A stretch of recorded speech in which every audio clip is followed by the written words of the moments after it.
Bismillahirrahmanirrahim ကျွန်တော်တို့အနေနဲ့ဒူအာတောင်းခံတဲ့အခါမှာမျက်ရည်မကျတာဘာအတွက်ကြောင့်လဲ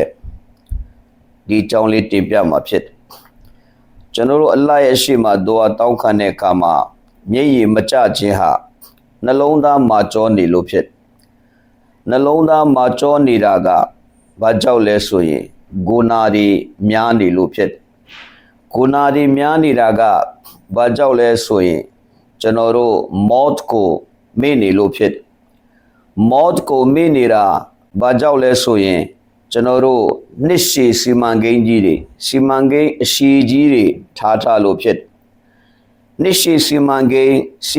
အရှိကြီးတွေကျွန်တော်တို့ထားတာဟာဘာကြောင့်လဲဆိုရင်ဒုနီယာရဲ့ချစ်ခင်မှုများနေလို့ဖြစ်ဒုနီယာရဲ့ချစ်ခင်မှုများနေခြင်းဟာဂုဏအကုသိုလ်တိုင်းရဲ့ရေတောက်မြစ်ဖြစ်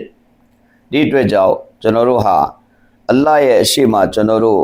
ဒူအာတောင်းခံတဲ့အခါမှာမျက်ရည်ကျဖို့အတွက်အဓိကကျွန်တော်တို့